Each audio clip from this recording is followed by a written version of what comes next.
Let me ask you some of the stuff that's currently happening in the current industry now that we came back here in the Miami scene. So yeah, you know that this whole pandemic basically like messed up the Miami scene or everybody all together, Like Yeah, we could not do or still in certain ways limit things yeah. that we can do that we used to do back then. What are Mhm. your thoughts on the Miami scene with regards to, all clubbing while we're still on a pandemic? Well, I mean, I think that the whole clubbing thing. It's Florida will be Florida, man. I It's, it's just Florida's Florida. feel Like like that's like the perfect answer I could ever hear from it. it's just like We we it's. we wild people. I mean, we're wild boys. At the end of the day, for Florida, we're wild boys. Like, I mean, sheesh. I was outside with the pandemic when it happened too. But the thing, I've gotten tested negative, and I never stopped going outside since the pandemic. But do you feel like it's a little bit, risky for yourself to actually go to clubbing or anybody to be clubbing, even though you're risking yourself, especially, I do. when the clubbing says that you need to wear a mask when you're in, and then when you're in, you're basically, and everybody, instead of 6 feet, everybody's like Yeah, it was nothing. I think it makes no logical sense, Hmm. even with restaurants. So you could be open at a certain, like, it doesn't make sense. So you can be open at here, and they say stand away 6 feet, but then at the same time, you're standing 6 feet. You're not even standing 6 feet.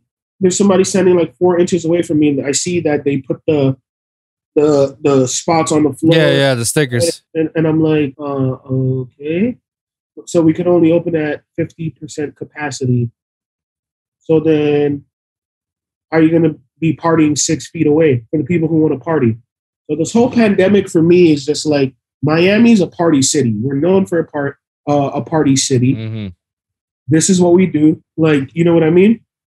So this is what we do. I just feel like it's kind of like very risky in my perspective if I'm gonna go clubbing while there's a pandemic still happening. It's like everybody do their thing, that's fine, but like you're risking your life and you're risking other people's life as well, because you never know by you Very never true. know if you actually bring the virus back home. You never know that. Yeah, And you don't. I mean, it's true. I'm guessing at the end of the day, people still want to showcase their music and do all that because remember, Miami folk, I'll say, I think why Miami kept going with the virus, mm, even through the virus, is it's such a tough industry that mhm. no matter who presented an opportunity, they were like, screw it. I need to take my opportunity. Because remember, every day, some people in this industry, they want to give up, bro.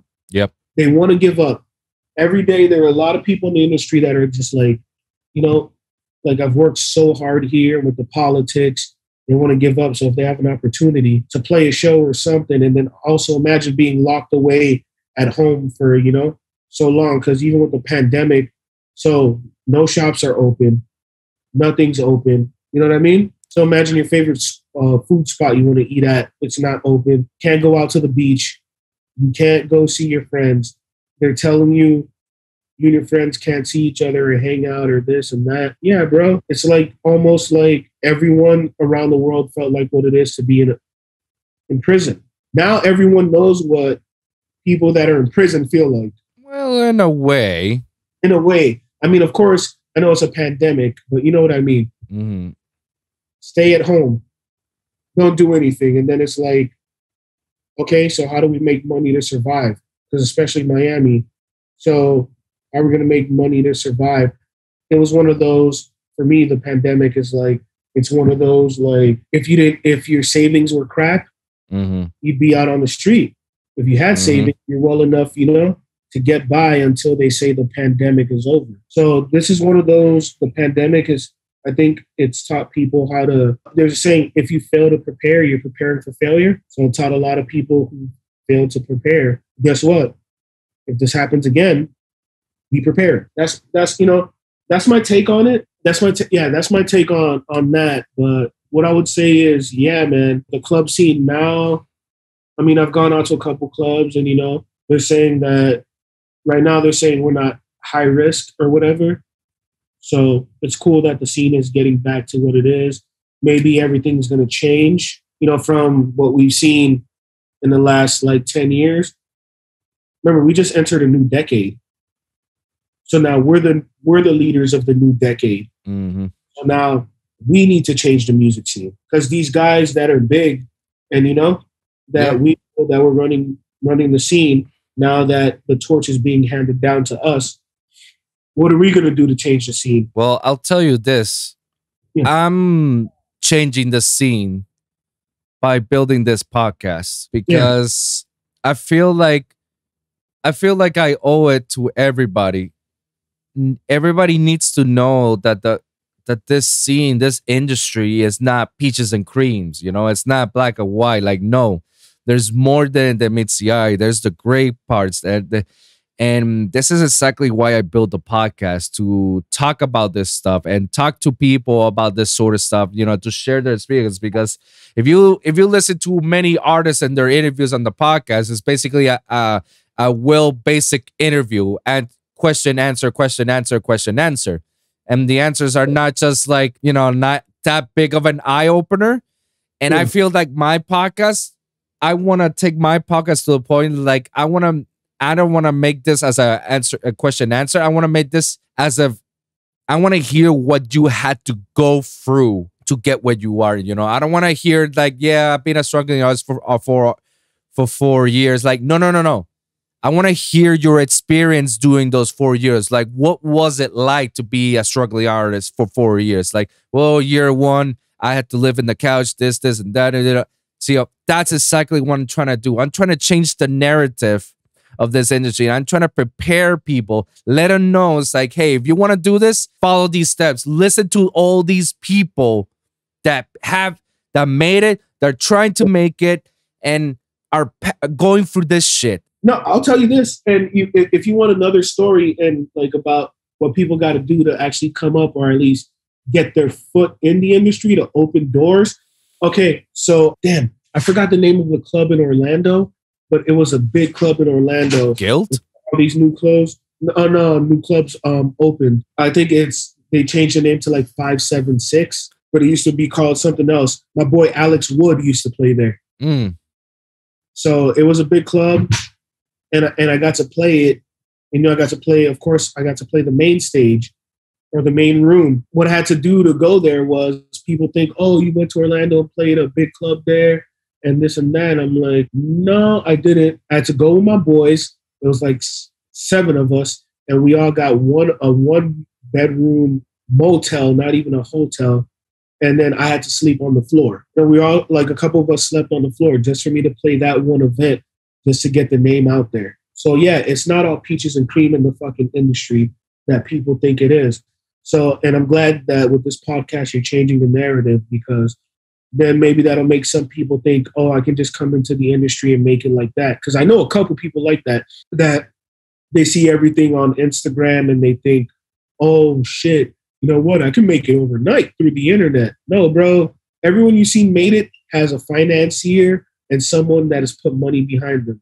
So, yeah, I have a couple people, for me to even go play shows, they were like, okay, I'll send you this, I'll send you that, just for me to have enough gas to go play that show, or the person who's driving, because I don't like driving, to go play the show, to spend that one night in the hotel room, to do that just so a bunch of people could hear my fucking music or hear me play. Right. Yeah, it's the stories that I want people to hear in my podcast, because again, like I said, I hear so many podcasts, I hear so many interviews, and people don't talk about that stuff. And that's why in this podcast, I made sure that when I'm talking to somebody, I made sure they feel welcome, that they feel like we could communicate. We can just talk and go on and on and on. I want you to feel like that, because that's how we get the deeper questions with the deeper answers, in which this is exactly why I'm listening to the show, because I want to hear what's up, what they had to go through. And I want to teach people. I want to guide them. I want to let them know, it's like, hey, don't do some of the stuff that I did. Don't do some of the stuff that they did. Do this. And if you do this and you do that, man, your life will much be a whole lot simpler, and your food will be in the industry, and before you know it, grind yourself, you're already in it. So Yeah, dude. So that's what I had to do. I've done that. I've been penniless before. When I say literally penniless, like nothing in my accounts. And because I've put everything through my music, sending it to bigger masters, just spending a whole lot of money on equipment and stuff like that. And because I really believe, in my dream. So if somebody believes this music is their dream, they have to understand this is what they're going to go through. Mm-hmm. You're going to have to go through a lot of no's before you get yeses. Yeah, exactly. It's the way it is. It's the way the cookie crumbles. I agree. But you got to believe in yourself at the end of the day. And then seeing a lot of the mistakes I made. Also, one of the big things in the industry people need to learn is don't believe everybody's a nice guy. Not believe when somebody, listen, when you go to the club and you're talking to, certain people that throw the events and they're like, oh, you're super cool, bro. And this and that, like, maybe I could put you on my show and blah, blah, blah. It's like, all right, bro, I get it.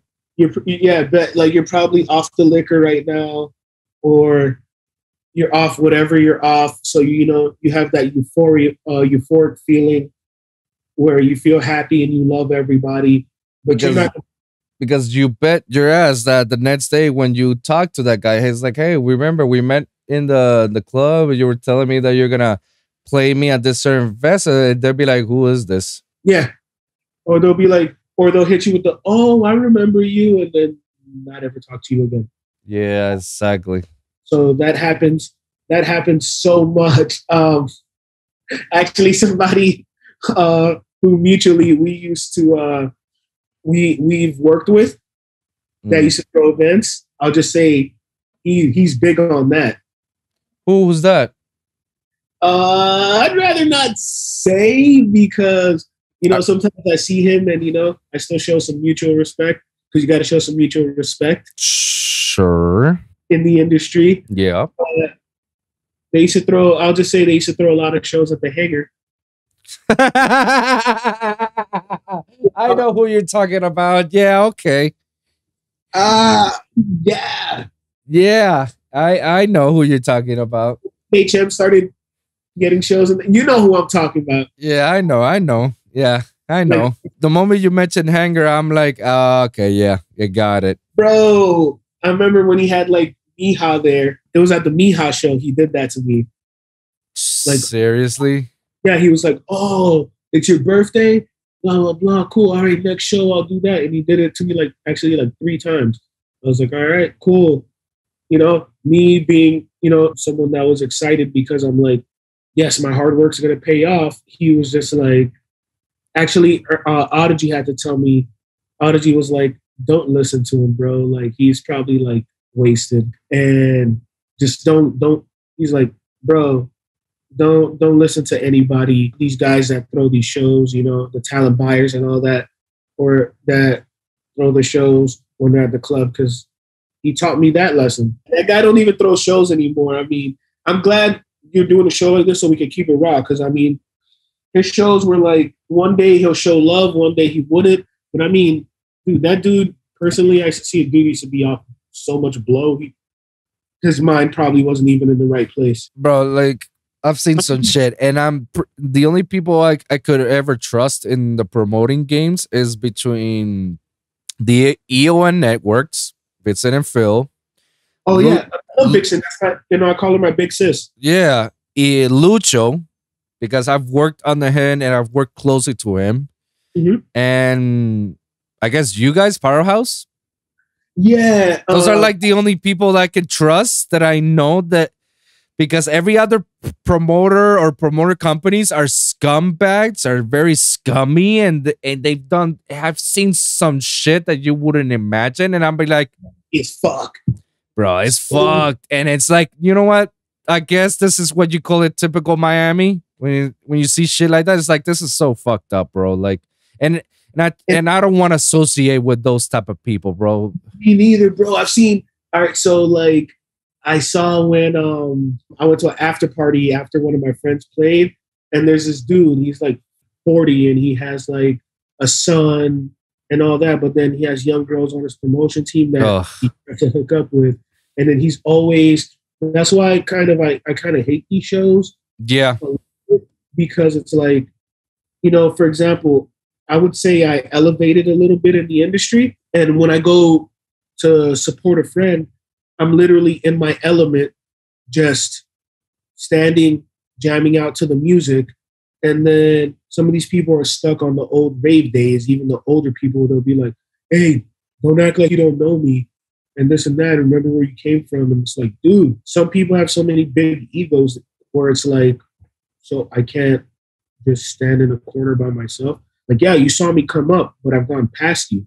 And this is one of the people, too, that he's one of those where he's like, at every show, he's like, oh, well, I know this dubstep DJ. I know that dubstep DJ and this and that. And they remember me from the old school. Okay, then how come you never fucking made it? Mm-hmm. Why is it that you have to struggle to get backstage every time? Because I don't give a shit about being backstage. I only go backstage because I don't like being surrounded around a bunch of people. Oh my God. Will you and me think the same way? The only reason I want to go in backstage is because I want to be surrounded by people either. I just want to be by myself, enjoying music, enjoying the set, and let's go. Let's go. I'm with my people. We go. Yeah, I'm not trying to be around a bunch of people mosh pitting or even when it comes to house music. Cool, it's cool. Jump, throw your hands up. That was when I was a raver. I'm not a raver. Me either. Throughout my life, I was always a DJ since I was 16. So I never actually had that, you know, that feeling or experience of being a raver because I don't know. For me, I just feel like, man, I'm a DJ. I'd rather be behind the scenes. I'd rather be behind the stage because I feel that's where I feel much more comfortable and I can talk to people normally. You know, I can socialize it. I don't have to imagine try to network in the middle of a mosh pit. It's like, hey, so what is it you do? Mosh pit! Yeah, dude, that shit's annoying. Yeah. And then you have people, I promise you, one of the worst things I hate is when I'm enjoying the music, like naturally, I'm not on anything. Because, you know, same. I'm sitting there, I'm just jamming. Yeah, like I'll have a drink or whatever. Because, I mean, come on, we're from Miami. You know we all drink. Man, I stopped drinking a long time ago. I just drink waters in the clubs. Like, I never get a drink. Unless somebody out there backstage or the VIP table offers me a drink, I'll be like, all right, cool, I'll get a drink. I don't pay for drinks either. I don't pay for drinks at all. Only water, and that's it, you know?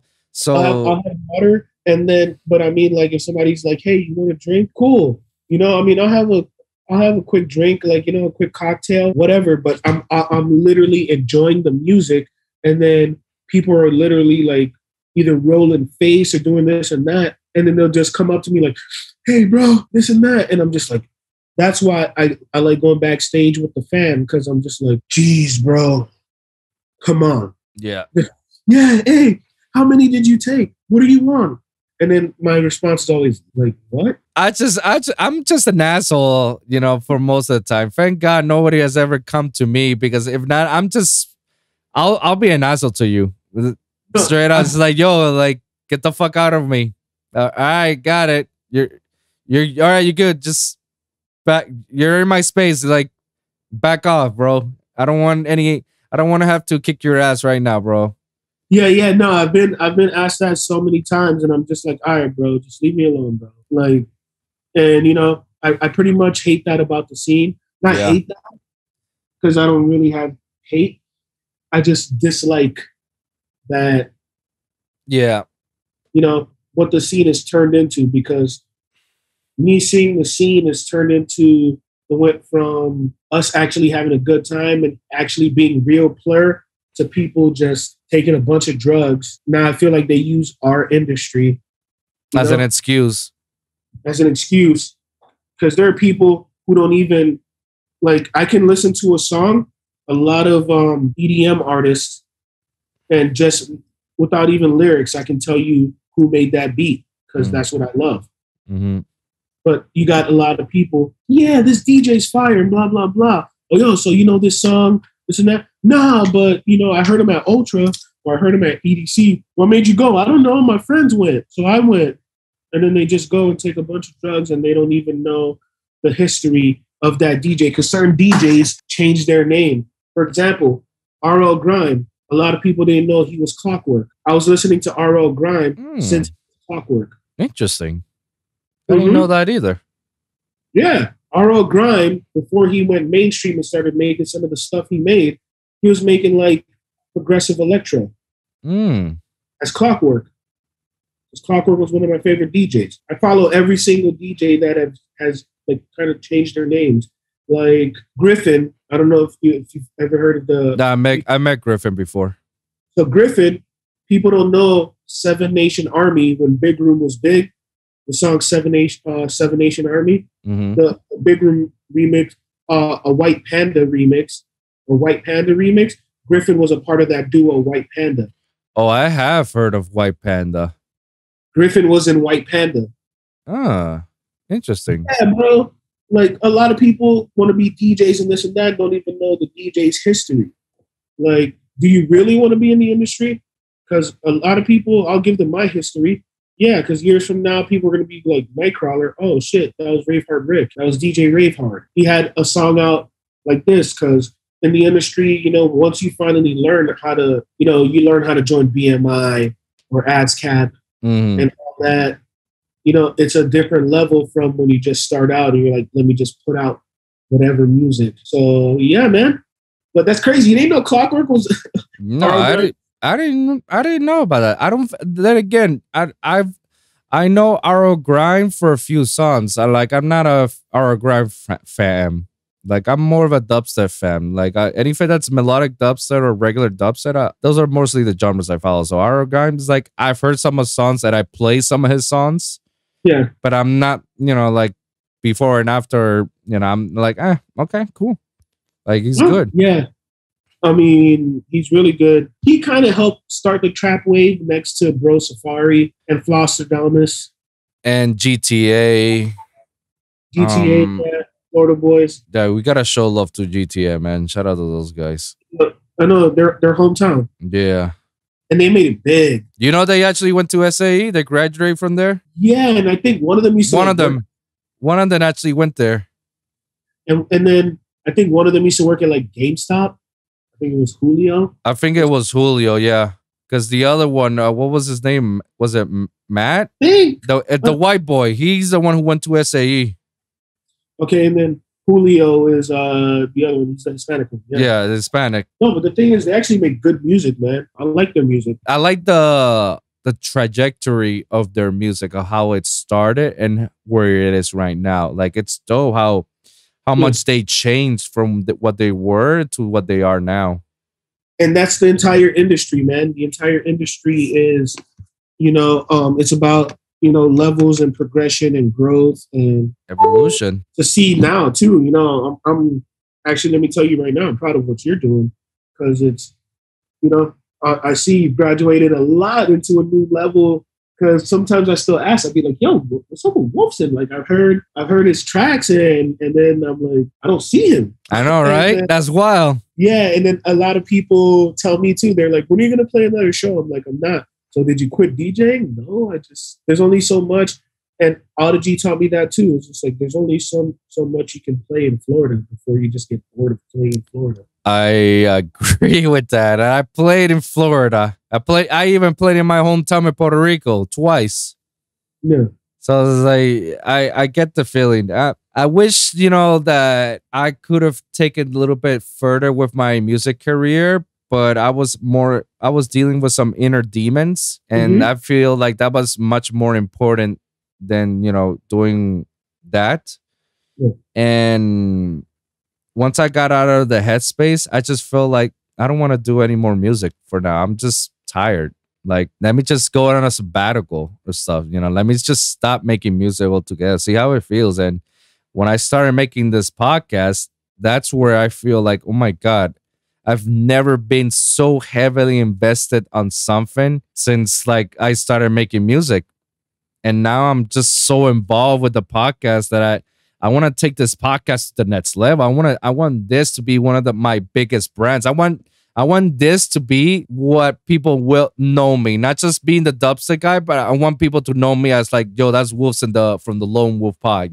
That's what I want. Like for me, DJing and producing, like a few months ago is what I started making music just because just with like I feel like I want to do something, and then boom. I posted on my Instagram some previews to let them know like what I got, and now I'm waiting for record labels to say that the goal for yes, let's sign these songs and move forward. It's like, yeah, cool, let's go for it. So Yeah, my trajectory of Wilson, it hasn't ended. I'm just looking for bigger and better things in my life. Stuff sure. that I know that's make me happy and it makes me passionate about it. And this is one of those things and I want to put this as like my main thing up You've top earned of it. anything. You've earned it, brother. You've earned it. So, you've worked hard. I saw you work hard and come up. So I think you've earned it. And like you said, there was a time where, bro, I didn't DJ for like 2 years. I took time off. I didn't release. And then, you got people saying you have like, because I have hundreds of tracks. How come you don't just release and this and that? Because I needed time for me. Yeah. It's not just let me work myself like a horse and not, like sometimes you mentally get exhausted. Yeah. So mentally I got exhausted from the game and I was like, all right, bro, I need time for myself. I don't give a shit about partying. I don't give a shit about making appearances. Because, some people, the scene a couple years ago, it was, oh, you want to be a part of the scene, you got to show face. Yes. Yeah. And I know you get me on, there's nights that you're tired as hell, but if you don't show face to that event, it's like you don't care and you're just, and it's like, bro, you know how many times I was there tired as hell, standing in the club. I'm like, all right, I need to drink a shit ton of Red Bull. Preach, man. Yeah. So that I got tired of that. I'm like, all right, dude, whatever, bro. Because it's like people book you if you show face and do this and do that. And I was just like, all right, yo, screw this shit. Like, I'm done. Like, I got to take a break. I agree, man. And I tell you, taking a break is the best feeling ever, because once you take a break and that you'll find something bigger and better that you will want to do, and you'll jump on it and you'll be like more happy, and that's what happened to me, man. Yeah, man. And it happened to me too. And that's why I don't get some people, they see, I feel like some insecure people probably like of the whole DJing thing. There are people who work very hard that, deserve, all the music industry stuff and all that. I get it. But I believe there are some people that are insecure and they hide their insecurity through this music. So they live for the glory of 20,000, 40,000, 50,000 people screaming their name to feel good about themselves. They don't actually love the music. I mean, hey, if that's what you got to do to make yourself feel happy in life, cool. I mean, at the end of the day, I know, I don't know how you feel. I know I already know how to do your biggest favorite DJ. I know how to do the same shit he knows how to do. I agree. Yeah. It's like, I don't know. I feel like, as we get older, we start to see other things that we start to enjoy, like we'll start to like other things and we just go with it, it's not in it for everybody. Maybe some people just like continue on and go through it and make it. And you got others like us that, hey, we made it. Like we feel like we made it because I reached my goals. I played at Life in Colorado Festival. That's my first time. I played back home on a sold out festival. I feel accomplished. I played up in Tampa as well. Like I played in Orlando. I don't know. I feel accomplished. Like I feel like I made it in a way, and I'm satisfied. Like I'm satisfied for all the achievements that I've made too. So like I'm in a happy place. Yeah. Like, all right, cool. Now it's just like, all right, goals I've set have been made. Now, like, how do I turn my passion into a job? Yeah. I don't have to work for anybody. Yeah. That's about it. And then now that you mentioned Orlando, to revert that club I was telling you that I played at when it was really big, Firestone. It was called Firestone. Yeah, it was Firestone Live, and that used to be by Alliance Events. And that was the biggest club at the moment in Orlando. And that was around 2012 or like 2011 or 2012 when Afrojack and everyone was just getting big. Oh, shit. I remember. Yeah, so it was around that time of EDM, and that was amazing because I mean, come on, bro, that was Afrojack was coming up. I saw him at Ultra when he played 2 sets in one day. That's wild. Yeah.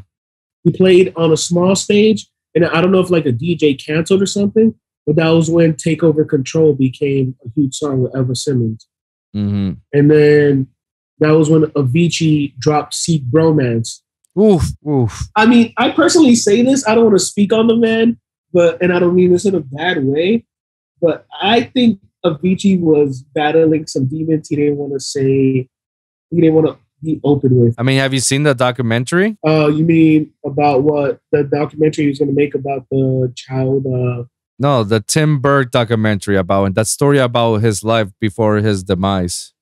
No, what was the story? I mean, basically, yeah, like since he was as a big artist, he actually like was struggling with some inner demons because between alcohol and drugs and shit, and it got the best of it, and and ultimately like off himself. Yeah, and what I'm saying about Seek Bromance is listen to the name of the song, Seek Bromance. You never saw him in a relationship and with a girlfriend, and it was a little weird. I mean, it's not so weird because not many artists were. There's still artists out there that they're big and they don't have a relationship. It's only the few that they do. But I get where you're going, where you're trying to tackle on his music. Because no, when I was listening to some of his songs, I'm like, I feel like he was very alone. Mm-hmm. Like to himself, he felt alone. And he was so talented, but he had his family, but he felt alone. For all you know, he could have been the black sheep in the family. I don't know. Because you said his documentary, you said that he pretty much like offed himself. That's pretty much what happened. Yeah, I mean, look at why Hardwell retired at 30 from music, because he got discovered by Tiesto at 18. Yeah. And then look at from 18 till now, because Hardwell's just a little bit older than us. Well, now I think when he turned 30, now he's probably like 31, 32. But imagine being in the industry for that long, an industry like this. That's why and retire early. Yeah, I mean, it tells you a lot about how horrible the industry really is and how you better take care of yourself. Yeah, and then you have a lot of people that speak about people like Harvey Weinstein and people like that in the industry when they're young and they start out. That there are a lot of wicked people in the industry that you're young, so you don't know any better. I mean, look at the Dat 6 situation, the Bass Nectar, the Space Jesus, like all those motherfuckers, bro. Like, wait, I don't know about the Bass Nectar situation, but there was another dude called Bass.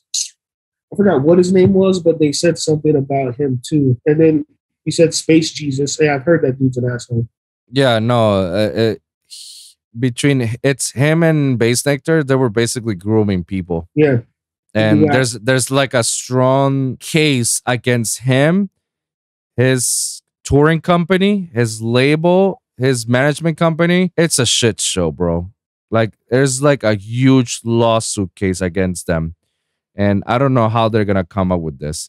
That's sick. I still don't know how he's not still in prison. Yeah, because all right, look, I'll be honest with that guy. When I did a couple shows where remember how we used to throw the shows and all that and do everything. Yeah, and I'm fine. I'm open to talking about it. He's never gonna recover from this. Oh hell no, hell no. He thinks he will, but no. Like he's just lying to himself to make himself feel better, but it's just gonna deep a bigger hole than it was, like. And then Firepower, no one's gonna sign to that. The Firepower dropped him, his own label dropped him, and because of that, they damaged the reputation and name of that record label that nobody wants to send music or pay attention to them. I mean, yeah, because one thing I'll tell you is when I used to work, when I worked shows, because they used to have me be the stage manager as well. Mm-hmm. So we bought into events, and then I'd be the stage manager, making sure, no one's on the stage, when each artist has their entourage coming and everything. And then also doing hospitality, like the green room shit. Some of the shit they say about this dude, it's not a lot. Because all he cared about was he was one of those. He had the I'm a DJ, so he got lost into the lights. Like, I'm a DJ. Girls are swooning over me. Let me, you know what I mean? I believe the case that came out against him. I believe it. I believe it too, and I believe it because people who have toured with him have told me stories about it. Mm-hmm. Imagine, that's how credible I believe the story is. Like, wow. Yeah, because I used to be like, and then one day I remember, it's just I saw a couple things.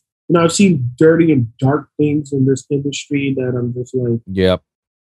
And then some people of power try to make you like feel like keep your head down and don't say anything if you want to make it. And that's how this whole industry is built. And that's where Wolfson, the lone wolf, comes in the scene and breaks that fucking cycle and tells and exposes the fucking truth about this industry and how shitty it is and how you should be careful with it. See? Yeah, I mean, I'm breaking that fucking cycle. Yeah, I mean, and then me, also a lot of people don't book me too because like I just tell the truth and I'll check you at the door. Like I don't fuck with shit like that. Like that's somebody's daughter. Like why would you do that? She woke up on the hood of a car naked. Yeah, no, bro. I hated that. I never liked that, and I tell it like it is as well. I see some weird shit. I tell you right in your face, like, yo, you about to sue some weird shit, bro? Better check yourself before law enforcement is involved in all this. Yeah, I mean, so that shit, I personally believe he's never coming back from that. And then never. Yeah, like, on my rider, and look what happened to Dubs. What happened to Dubs? Tell me about it. So Dubs was big, and then they got locked up for like a month in Hungary because they say that they had 6 girls in their green room and that they had smoked something. I don't know what they smoked. Oh, I think I've heard that story. And then after their show, people walked into the room and all the girls were passed out. I don't know. I don't think they said, like nothing happened to them. There was like no rape cases or anything, but the girls were passed out. So, I mean, that's a bad look because anyone could have walked into that room and to those girls. That's why on my rider, I tell my management, say I do get picked for a big show. On the rider, me personally, I drink Pinot Grigio. So I'll just be like, get me a bottle of Pinot Grigio. I'm probably not going to finish the whole thing. Get yourselves whatever you want. And I want, like, I know some artists enjoy groupies. I'm like, no groupies in my green room. None of that. If you want to take photos after, again, I'm gonna feel weird about it, but I'll be like, hey, you know what? We'll take some photos or whatever, but no like female fans in my room because I am not getting into that situation. Yep. I am not getting that sick and now I'm thinking about the other guy I was talking about that they said about him too. Throwback, I don't know if you remember this name, Bass Hunter. Yeah, I remember. They said something about Bass Hunter too, that he was a creep. Interesting. I mean, people have said Bass Hunter's a creep. I mean, it's crazy. It was just, you would think these guys would. I've heard things about multiple big DJs. I've heard, my friend told me a story about Cedric Gervais. The French dude? Oh boy. A personal friend that his family booked them for their club, and they literally told me they had to go get the girl. They literally ran into the hotel room and had to go get the girl. That's why he hasn't been booked at their club. I don't know how true that is. You know what? It's not so far-fetched, to be honest. When I hear some wild stories of artists like that, I don't know how your ego is so high up your ass, bro. Seriously. You know what I put on my riders? On my rider, I put 6 bottles of water and 6 bottles of Corona. That's pretty much it. Because if I feel like I want to drink some beer, it's just to chill, I'll have some beer. If not, then I'll have water. I'll just drink water, and that's pretty much it, And if I really want to party, the same thing, but add a bottle of Jaeger. and we'll have a party between ourselves. And I'm with you on that. I'd never want to be with women in my green room or any of that shit. Like, nope. No, only people that know me and people who work in people who work in the club or in the man. Because it's a scary industry, because one bad word, one girl can, and it could not be true, but she screams rape or anything, your whole life is over. Bro, it's some wild shit, bro. Like, it only takes one, and then that's it, bro. Like, that's it. You get canceled because of you weren't even part of it. And let me tell you, I'm stick to this day. It's incredible. Some shit happened on that Nghtkrawler show that they try to put a rift between me, Audigy, and Big and Slim. I was supposed to go to that show. You know, it was my birthday. I know what show you're talking about, because that was when, whatchamacallit, it was my birthday, and then my phone wasn't connected that day because I had to go buy a new phone. Right. So then Audigy had messaged me through Facebook, and he was like, yo, what's good? What are you doing tonight? We're trying to put you on my guest list for tonight. Because that's when he played main stage. I remember that was in like 2016, no? Yeah, that was 2016, bro. And yeah, I remember I was supposed to go to that show. I remember like it was day, bro. Like, I don't know what happened, because I was, after the show, I was in my own world. I was talking to Nitty Gritty at that time. I was talking to Howard. We were just having a good time and whatnot. And then come to next week, I get a phone call from Big and Slim. It's like, yo, what the fuck is wrong with you, bro? And I'm like, what's going on? Oh, I heard that you're talking shit about us. So I'm like, what? When was this? Oh, in the Nghtkrawler show, you know, that's what you hear about. Oh, that's what we were talking trash about you guys and do this. I'm like, huh? I wasn't even part of this whole conversation. I don't know what the fuck is going on. And my name is included. And bro, I had calls from people I never would have imagined I get phone calls with. And they're all telling me the same shit. It's like, yo, what's going on? Why are you beefing with Big and Slim? Yo, what's this thing about Big and Slim that you're beefing with him? Why are you calling him out? Well, I'm like, huh? I didn't do shit, bro. I was in my world. What the fuck? And all of a sudden, my name was thrown out, saying like I say some shit and whatnot. Like, what the fuck? It got to the point that I called Audigy, and I was like, yo, Audigy, apparently there's some beef between us and Big and Slim. Like, some shit happened. Like, and he's like, seriously? Like, yo, put Big and Slim and put it on a conference. It's like, yeah. Let's clear the air, because what the fuck is going on? And I didn't say anything. I didn't do anything. I was in my own world, having a good time, celebrating that I just did main stage on a show. You know, I worked my ass off for. So I don't know. Your first main stage show is always the most like. And it just like, it made me feel like stupid. It's like, bro, it only takes one stupid thing, one bad rumor for everything to. Oh man, I got stories for you. Oh my god, bro! Like it's dumbfounded. It made me so cautious about going to these shows. It made me feel my guard up the whole time that I can't fuck with anybody. Only my people, and that's it. Because if anything, I guess it's that Miami ego competition that, you know, that some people had to build their companies from different ways or struggle to maintain their business to where they are. And then all of a sudden they see these young cats that they're working together with cool people, and they just want to see everybody succeed. They get jealous, and they start talking mad shit about them, you know? And then that's how rumors fly around. Yeah, I mean, you know how many times I've been told, for me, I struggled so long that as soon as I started, you know, getting a buzz, after I struggled, like, you know, after Audigy played my track Rhythm at Nghtkrawler in 2016. I remember. Yeah. And all this and that.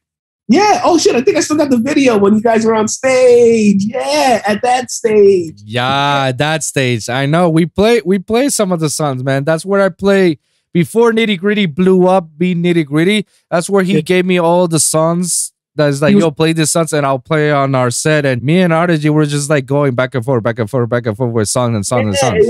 It was you that actually played You guys played my song. Hey, Wilson, once again, shout the fuck out. That's what I'm talking about. Put your W's out, man. Yeah, hey, W. That's what I'm talking about. W. Let's go.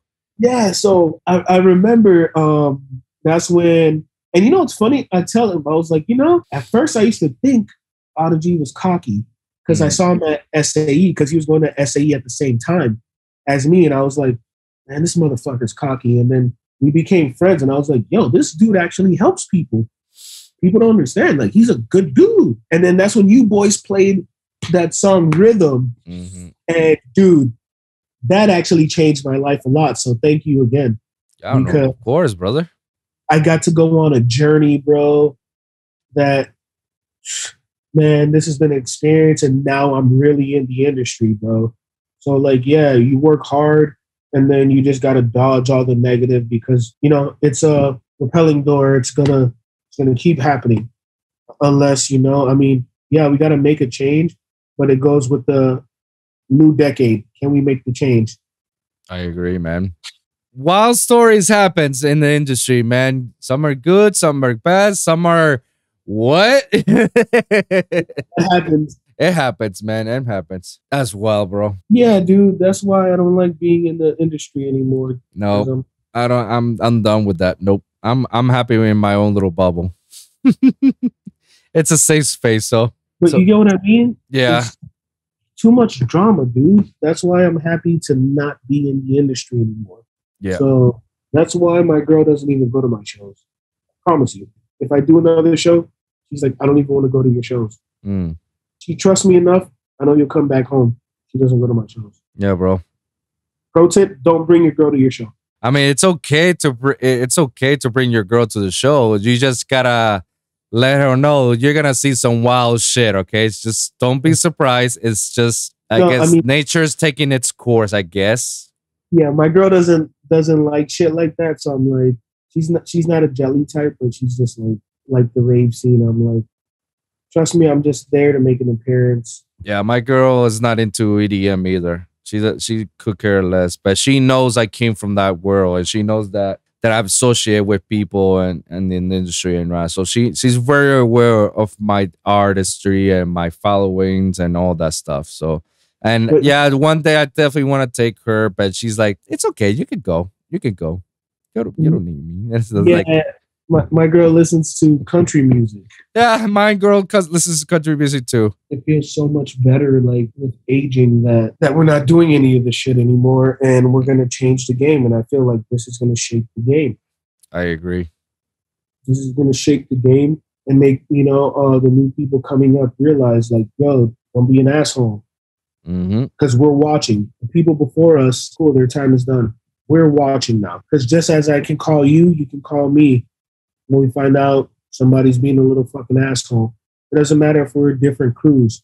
Like, for example, how Hollywood works. Paramount Studios, Universal Studios, Warner Brothers and all them. People from different areas that work in different, studios, they call each other. They let each other know. When somebody burned a bridge, they let each other know. Yep. I've worked hotels since I was 19. Trust me, I'll tell you, people in the hotel hospitality industry, the moment somebody is an asshole, this and that, they call each other. Yep. I've worked in a Cleveland there for 3 years, so I would know. Yeah, I've worked every hotel from South Beach. I'm talking from South Point to literally Hollywood and past it. Yeah. So we're in customer service, bro. And the music industry, you got to treat it like customer service. You got to know. It looks big, but it's small. Yep, because everybody knows everybody. It will somehow, the word mouth will reach it to somewhere, and someone will hear about it. Yeah. And then if you do some asshole shit, because people make mistakes, cool. But if you do some real asshole shit, like some unforgivable asshole shit, people are going to know about it. One way or another, people are going to know about it. Simple as that. Just be humble, man. Just be respectful, be humble, be patient, persevere with your goals and your passions, just conduct yourself accordingly. I agree. That's the only way to see, man. you do the asshole shit, ain't nobody got time to make business with you, man. Yeah, you know, like, You lose business if you do that, because maybe somebody was fucking with you before. It was like, oh man, I can see this guy going up, and then all of a sudden they hear a story. They'll be like, man, I wish, man, I could work with this guy, but I heard something and I don't want to work with him. That's how you lose opportunities, even before the opportunity can even come. There's a saying too: don't block your blessings. Never block your blessings, man. You know, everybody that comes into your life is to teach you a lesson, and especially in the music industry, which is one of the toughest industries. Because yeah, there's an industry, but at the same time, when you're dependent, you're independent. Yep. So treat everybody with respect. And then, you know, sometimes you may not talk to somebody for a while. My pro tip for people coming up would be, if you could rebuild a certain relationship, if there's no bad blood, you build it. You never know what's going to happen next. You never know when you might make it the next big thing. You just never know. I agree. Be cool, be humble, be happy when you see, you know, hug it out, and then always let people know you appreciate them, bro. And then watch what happens. That good energy is going to bring good karma. And that's my final word on my experience in the industry. That's what's up, man. Ended it with a great note, bro. Love it, bro. We're going to wrap this up, man. I'm going to give you one last question, man, before we leave. What are you currently doing now, and what do you hope to accomplish? Right now, I'm working on an album. I'm on album mode, and I've got a couple EPs, but I'm on like album mode. And then I've submitted tracks to a couple, you know, to some of my favorite DJs that their labels have written back. And then all I do is pray every day, and we'll see if they bring me on. That's what's up, man. And then that, and also I'm training for kickboxing and Muay Thai, not to do competitions, just as cardio and all that. That's about it. That's dope, man. That's dope. Thank you very much, man, for coming into the podcast, man. I really appreciate your time. And this have been a great conversation with you, man. Hey, Wolfson, man, remember, you're one of the OGs out here. And I don't think people really know this. You're an OG. And I'm truly honored that you chose me to be on your podcast. And I truly appreciate you. And I hope this goes huge, because you are a talented man. Thank you, bro. I appreciate that very much for that, man. Before we leave, shut yourself out, man. Where can the people follow you? What can people expect something anytime soon? Just plug yourself out. Okay, so you follow me at Nghtkrawler, Nghtkrawler. And then I also have a project I'm working on with an upcoming artist, the Black Music Mob, inspired by Swedish House Mafia. And then I have my joke around page that I put my throwaway songs, Nghtkrawler, as you can see by the shirt. And yeah, man, but everything is Nghtkrawler. So everything, every handle, Nghtkrawler. Without the I. Without the I. Nghtkrawler. All right. On every handle. That's on Snapchat, Instagram, SoundCloud, Apple Music, every handle. And shout out to my brother Wolfson, man. That's what I'm talking about, man. Appreciate it very much, man. Well, we're going to leave it right there with that a happy note, man. Nghtkrawler, thank you very much for coming in, man. Thank you guys for listening. And remember, every week is a brand new episode with a brand new topic. So be sure to like and subscribe for your weekly episodes at the Lone Wolv Podcast for SoundCloud, Spotify, Apple Podcasts, iHeartRadio, and of course, the YouTube channel at lonewolfpod.com. That's lonewolfpod.com. Please help me out. Share this channel. Let everybody know. Let's get to the 100 subscribers, man, so we can have our own URL, and then we can do some more crazy shit. Comment down below. Let me hear your thoughts. Share your experience. If you guys got something that you want to say to me or say to Nghtkrawler, please comment down below. If you guys got a specific topic that you want us to cover, comment down below and let us know. So thank you guys for tuning in. We'll see you guys in the next one. Deuces.